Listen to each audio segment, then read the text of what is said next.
On the happiest day of my son's life, I realized I was never part of his happiness. When I asked him about the wedding, just a simple question every mother waits for, he looked away. And his wife, with a smile that cut sharper than any knife, whispered, "Oh, we got married yesterday. We only invited special people." Those 4 words shattered me. Special people. I, the mother who raised him alone after his father's death. I, the woman who sacrificed her sleep, her youth, her entire savings just to make sure he had a better life. I, who paid his rent, who filled his fridge, who carried his burdens as if they were my own. I was not special enough. At that moment, it felt like the ground beneath me was gone. My heart was heavy, but my eyes burned with a pain only a mother can understand. The pain of being invisible in her own child's joy. When my son Max was born, I promised myself one thing, that I would give him the kind of life I never had. His father died when Max was only 3 years old. From that moment on, I became both mother and father. I worked 2 jobs, slept barely 4 hours a night, and still managed to pack his lunch every morning with a smile, so he never felt the emptiness that was eating me inside. I remember those cold winters when the heater broke down, and instead of fixing it, I wrapped myself in old blankets just so I could save enough money to buy Max a proper winter coat. I would rather freeze than let my boy shiver. Over the years, every dream I had for myself was replaced with dreams for him. Travel? I gave it up so I could pay for his tuition. A new dress? I wore the same clothes for years, sewing patches when they tore, so I could buy him books and sneakers. Even when my friends invited me out, I often stayed home because every extra dollar was already marked for Max's future. When he turned 18 and got into college, I cried tears of joy. I thought all those sacrifices were finally worth it. He didn't have to struggle the way I did. And when he met Lena, the girl who would later become his wife, I accepted her with open arms. She came from a family that had more than us, and I thought, maybe she will love him the way I do. Maybe she will give him the family he deserves. I supported them both. When they moved into their first apartment, it was my signature on the lease.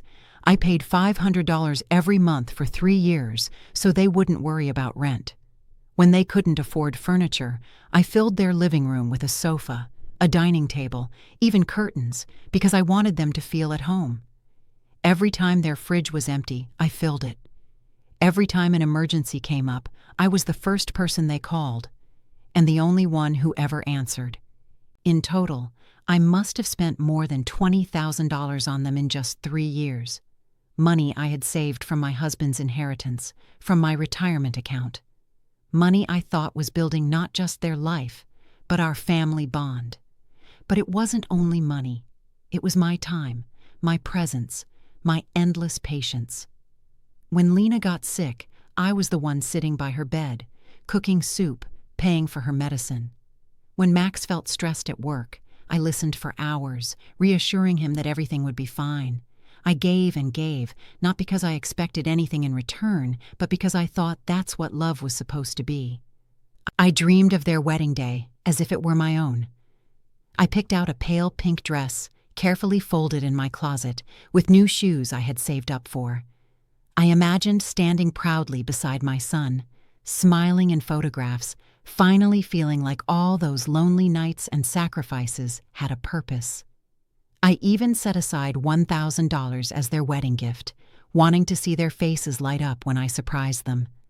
I told my sister Diana about it, cleaned every corner of my house for the after-party I thought we'd have, and carried the joy in my heart like a secret treasure. And then, in one single sentence, all of it collapsed. We already got married yesterday. We only invited special people, not the mother who gave up her entire life for him, not the woman who carried his burdens as if they were her own, not me. At that moment, all the years of sacrifice felt meaningless. Every dollar I had given, every night I stayed awake worrying, every dream I buried for his sake, it all turned into dust. I stood there frozen, holding a phone that suddenly felt like it weighed 1,000 pounds, staring at the boy I had raised, the boy who now couldn't even meet my eyes. and beside him sat the girl I had embraced like a daughter, lounging on the very sofa I bought for them, as if she owned not just my furniture, but my son's loyalty too. That was the moment I realized, sometimes the ones you sacrifice everything for are the very ones who make you feel like you were never enough.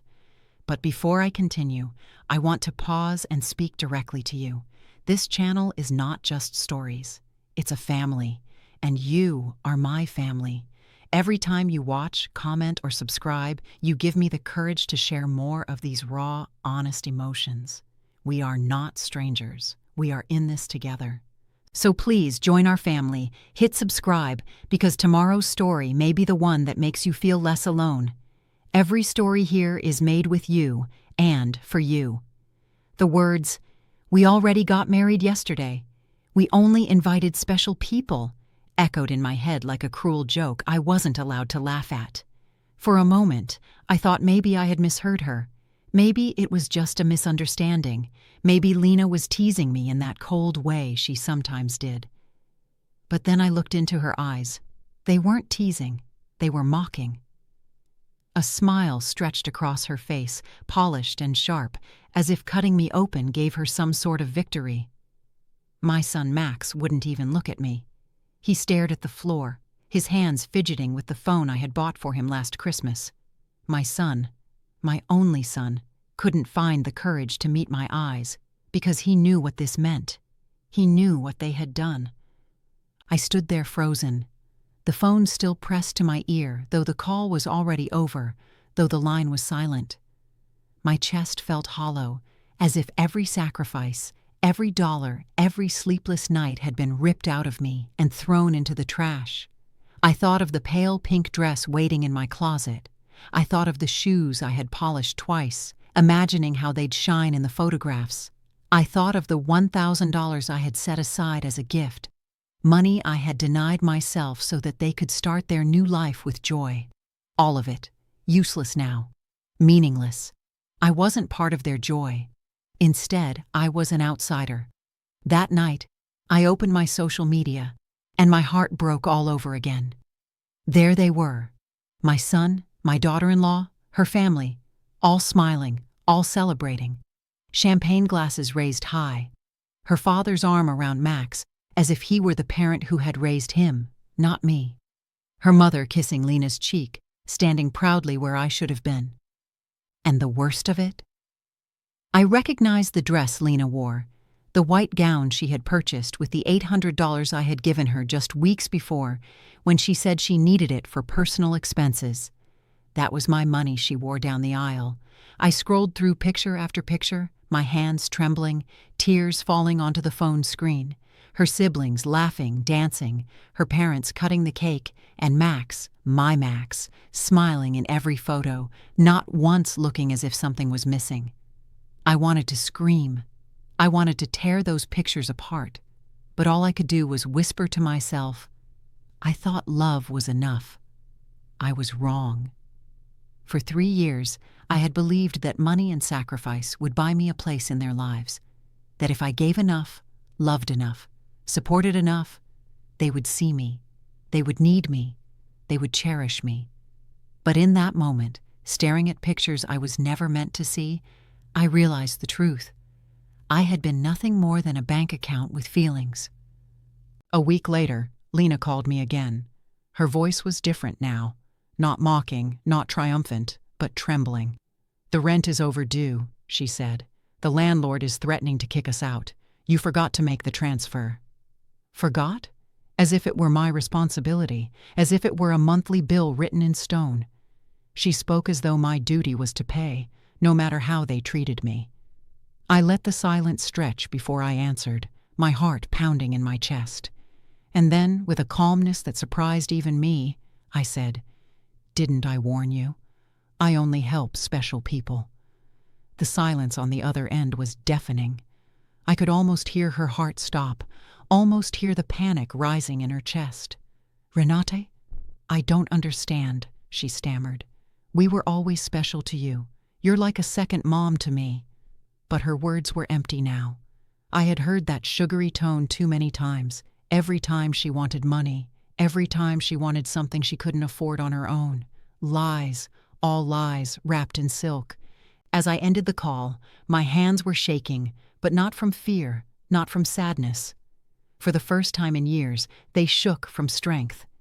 And yet, when I lay in bed that night, staring at the ceiling, my heart still ached with one question: how did I let it get this far?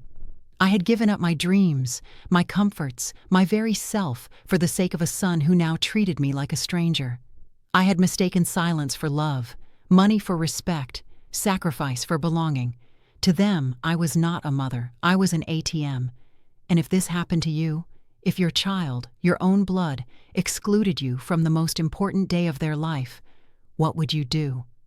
Would you forgive? Would you keep paying, keep hoping?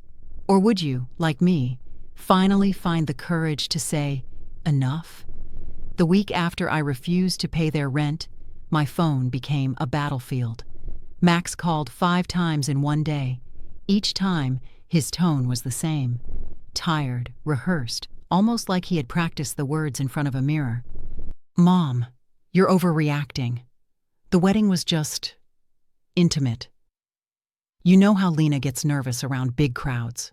It wasn't personal. Not personal? Leaving your mother out of your wedding, lying to her face, making her discover the truth through strangers on the internet, that wasn't personal? When I didn't answer, Lena started texting. Long paragraphs filled with sweet words. You're like a second mom to me.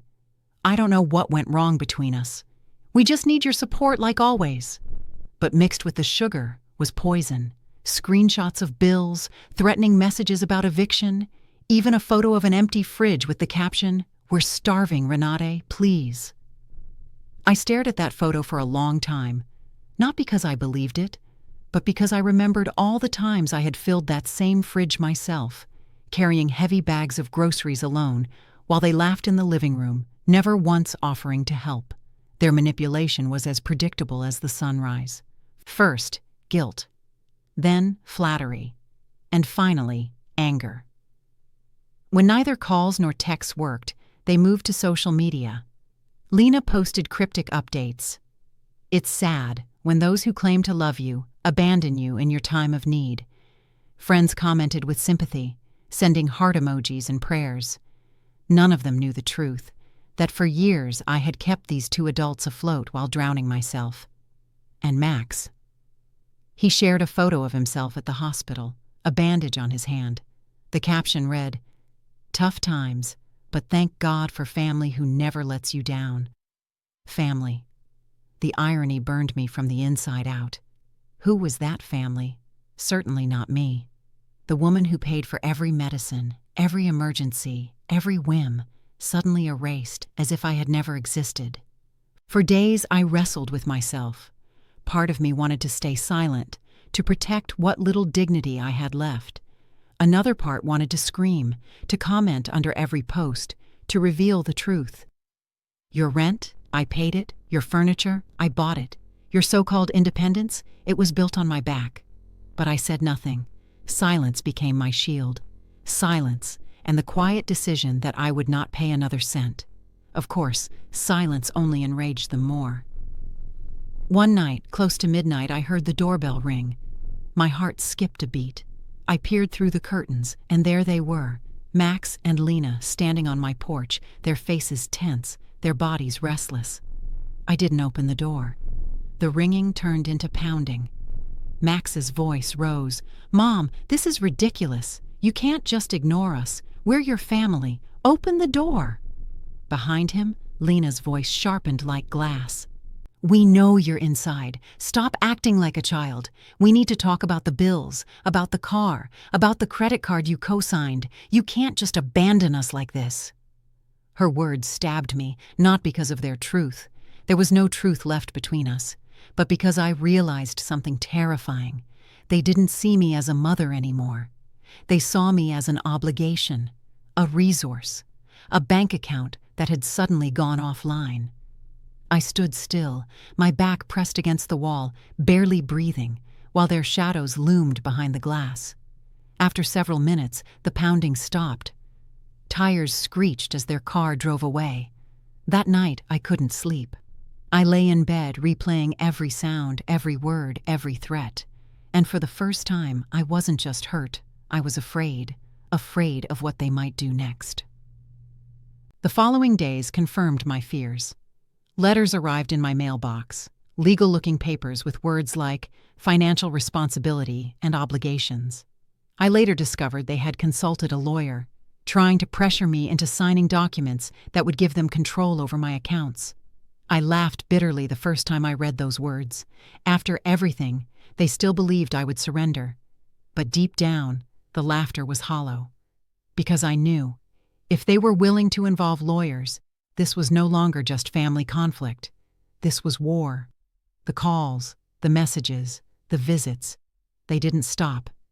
Each day was another test of my strength, another reminder of the years I had wasted hoping for love where there was only greed.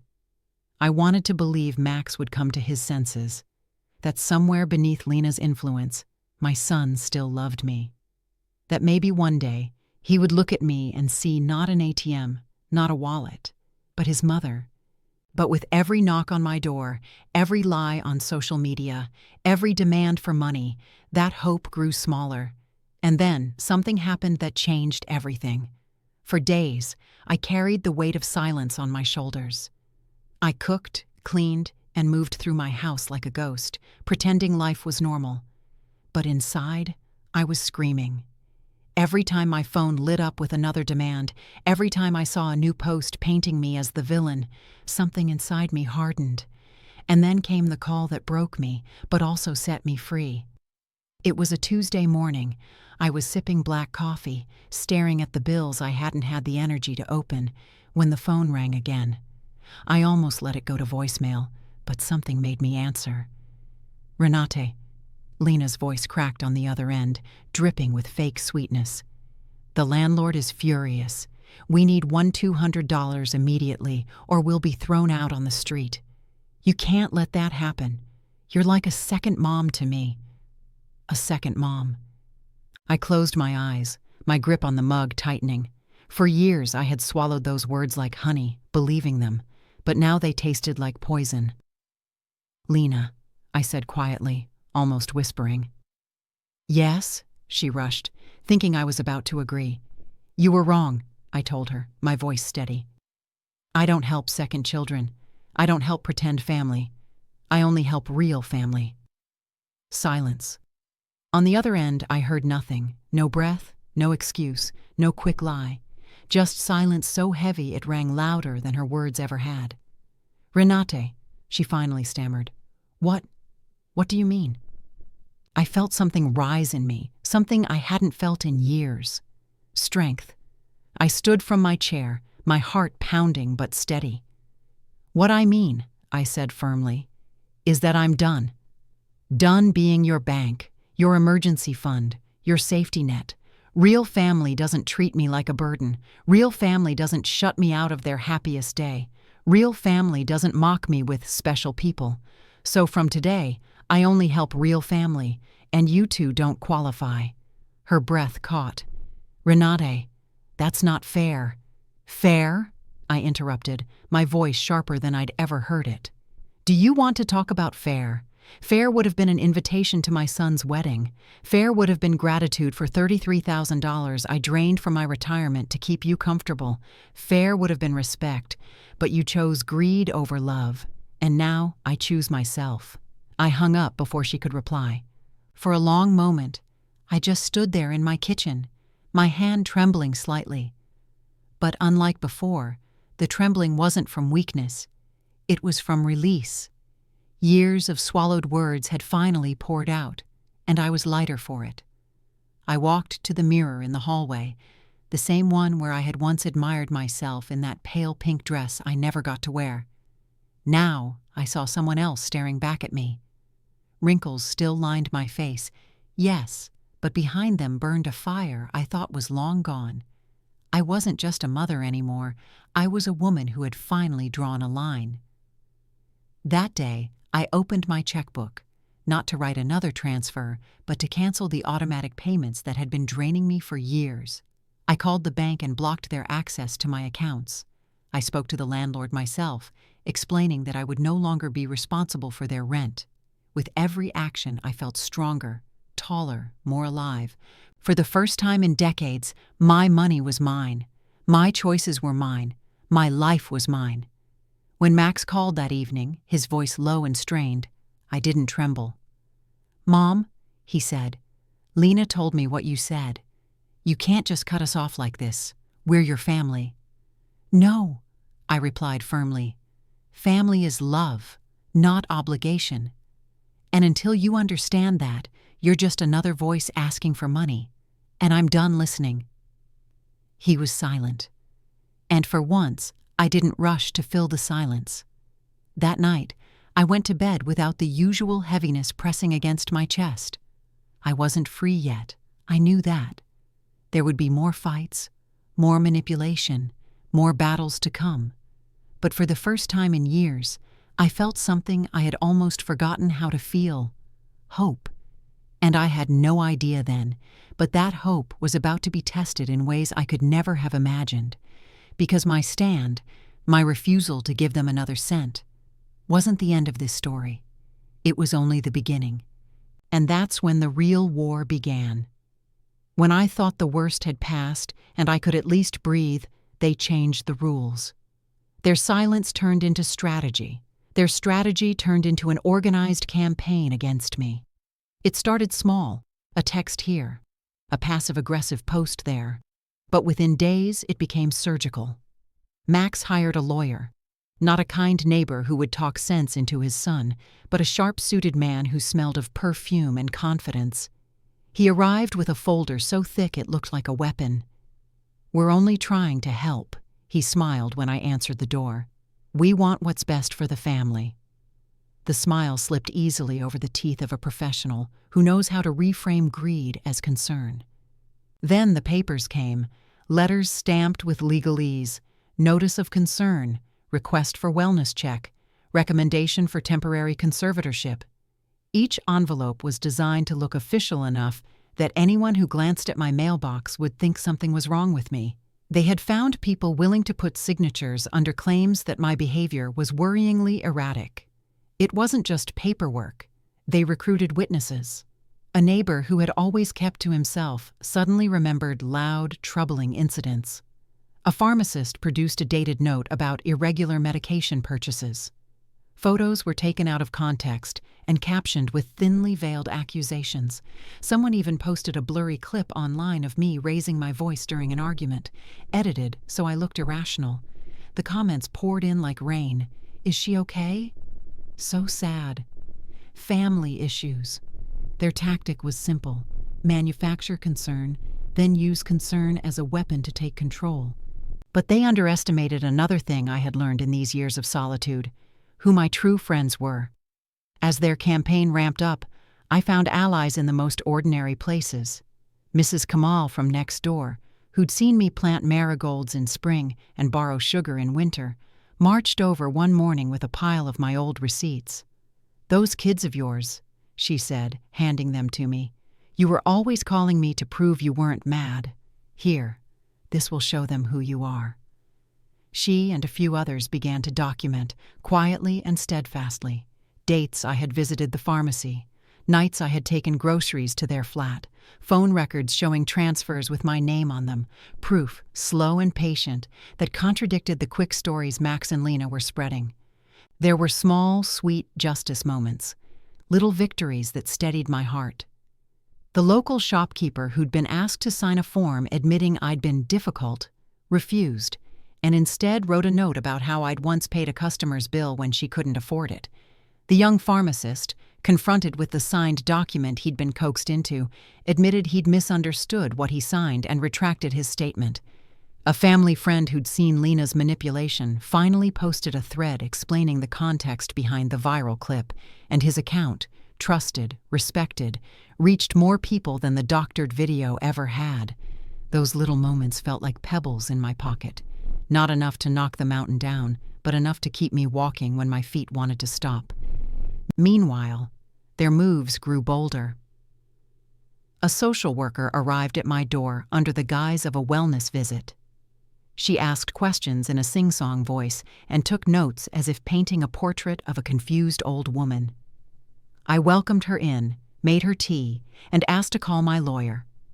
When Mr. Qureshi arrived and showed her the full records of my financial transfers, the receipts from the furniture, the bank statements proving my autonomy, her posture changed. She apologized for the intrusion and left with a quiet, embarrassed expression. Another mini victory. But the pressure never completely eased. A friend of Lena's posted a private message from a group chat where they'd planned how to stage concern, screenshots, strategies, talking points. That leak was a dagger. It proved this had been deliberate. Yet even with proof, legal systems move slowly. My calm would crack when I opened the mailbox to find another summons, or when a stranger delivered a court document and used the word conservatorship like a threat. They tried to isolate me socially by twisting stories in the neighborhood, but the same community that had been ready to believe the worst slowly turned. People who'd been on the fence began to ask questions. Why would she cut them off?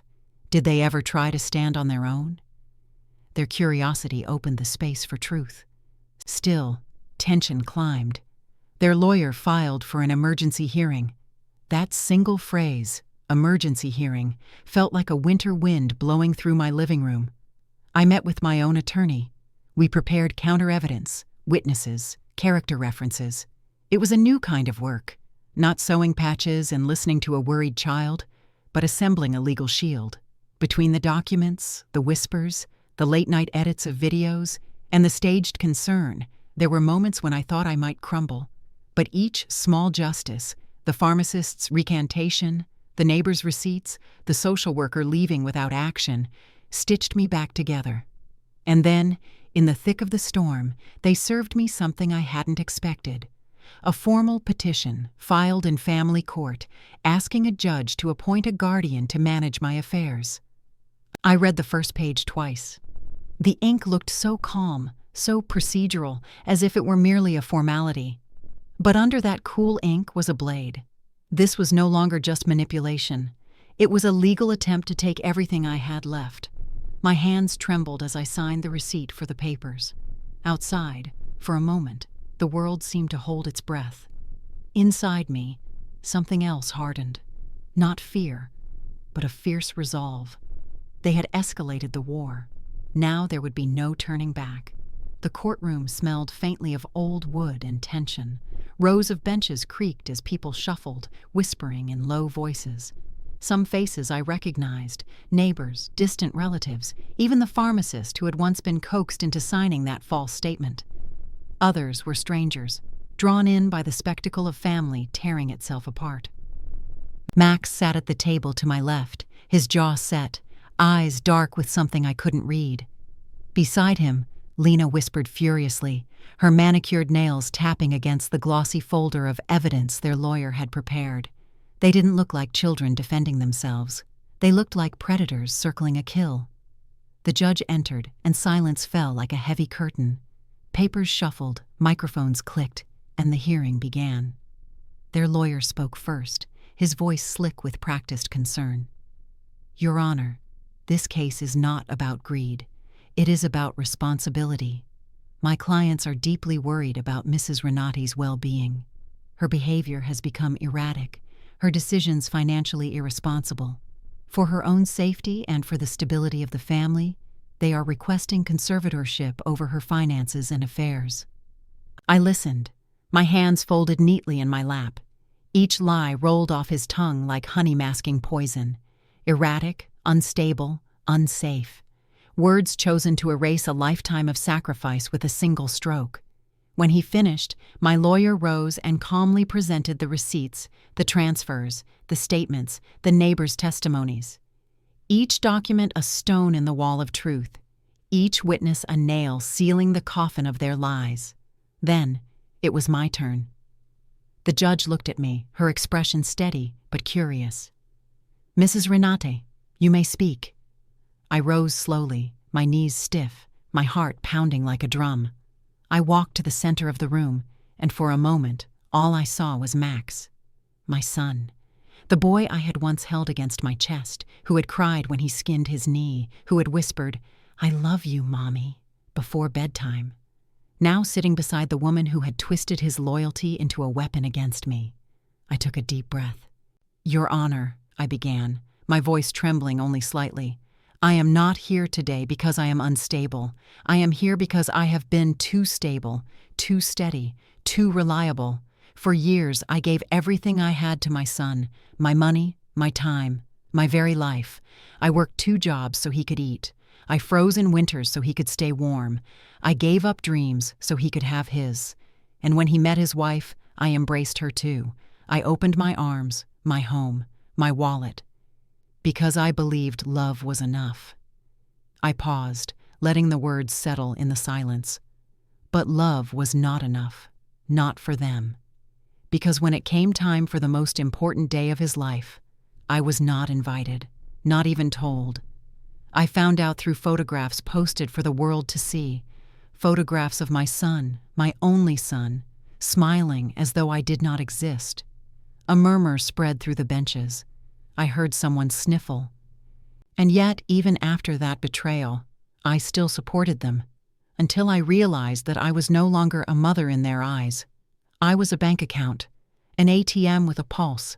Every call, every text, every visit. It wasn't about love. It was about money. And when I finally said no, they did not grieve. They did not apologize. They hired a lawyer to try and take what little I had left. My voice grew stronger. I turned my gaze toward Max. "I raised you with love, Max. I raised you to stand tall, to know right from wrong. And today, I want you to know, real family is not bought with money. Real family is love, respect, gratitude. Real family doesn't erase the mother who gave them life. And I will not let you erase me now." The room was silent. Even Lena's tapping nails had stilled. The judge cleared her throat, her face unreadable. She leaned forward. "I have heard enough." Her decision came swiftly, decisively. The petition for conservatorship is denied. The court finds no evidence of instability or mismanagement. Instead, the evidence shows consistent support and sacrifice from the respondent, Mrs. Renate. This case is dismissed. A gasp rippled through the courtroom. Relief surged through me, warm and overwhelming, as though a chain had been unlocked around my chest. My lawyer squeezed my shoulder. Behind me, Mrs. Kamal whispered, "Justice."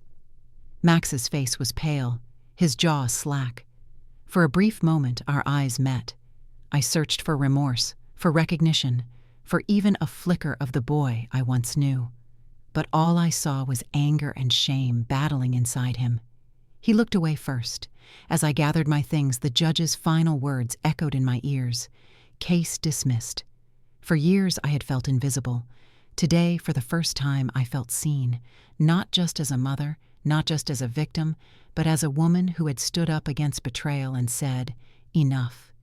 And in that moment, I knew this battle was over, and I had won.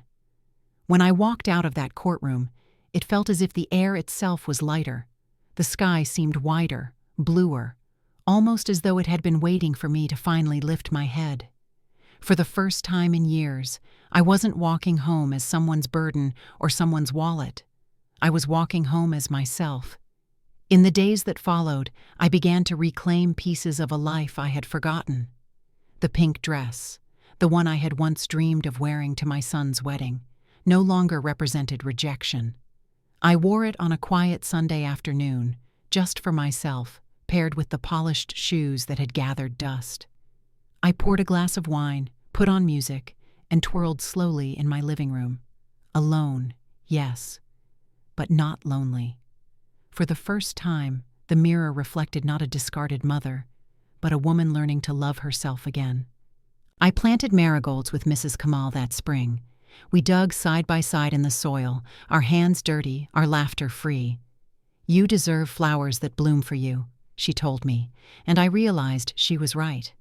My garden became my sanctuary, a place where I could watch something grow because of me, not because I gave away parts of myself, but because I nurtured it with balance and patience. I joined a book club at the local library. At first, I was nervous, worried I would sit in silence, unnoticed, but the women there welcomed me like an old friend. We drank tea, debated stories, and shared pieces of our lives. Slowly, I discovered something that had been missing for too long: friendship without conditions. No one asked me for money. No one drained me. They only wanted my laughter, my thoughts, my presence. At night, when the house was quiet, I no longer stared at the ceiling replaying betrayal. Instead, I journaled. I wrote about the court hearing, about the pink dress, about the marigolds and the tea. And through writing, I began to understand something I wish I had realized sooner. True love cannot be bought. It cannot be bribed with dollars or secured with endless sacrifice. True love is given freely, or it isn't love at all. Max and Lena tried reaching out once or twice after the hearing. A message here, a half-hearted apology there, but I didn't answer. Forgiveness, I realized, is not the same as access. I may forgive in my heart someday, but that doesn't mean I have to open the door to those who betrayed me. Protecting myself is not cruelty, it is wisdom hard-earned. Some nights, I still ache. I still wonder how the boy I raised could grow into the man who sat across from me in that courtroom. But then, I remind myself, I did my part. I gave everything I had. What he chose to do with it was never mine to control. I am no longer waiting for validation from children who cannot see my worth. I have found my worth in the soil of my garden, in the pages of my journal, in the laughter of new friends, and most importantly, in the quiet strength of my own reflection. To anyone listening, to anyone who feels broken, invisible, betrayed by the very people you sacrificed for, I want you to know this: if I could survive this, so can you. Pain may scar you, but it doesn't have to define you. Betrayal may wound you, but it doesn't have to end you. You are more than what was taken from you. One chapter has closed, yes, but another, mine, is just beginning. And this time, it belongs entirely to me. This was not just my story. It could be yours, your sister's, your mother's, or even the story of someone you love, silently right now. Pain, betrayal, sacrifice, and strength. These are not just words. They are threads that connect us all.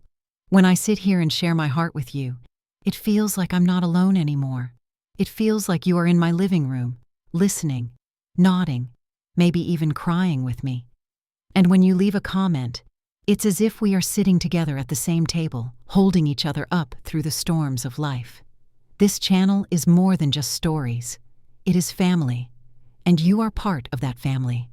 Every time you watch, every time you share, every time you subscribe, you give life to this space.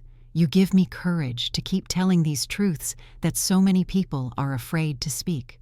So if this story touched you, if it reminded you of your own struggles or opened your heart to someone else's, don't leave silently. Join our family. Subscribe now, because tomorrow's story might be the one that helps you heal, or the one that reminds you you're not alone. Together, we are stronger. Together, we are louder than betrayal, bigger than heartbreak, and braver than silence. Let's keep standing side by side, because every story we share here is not just mine, it's ours.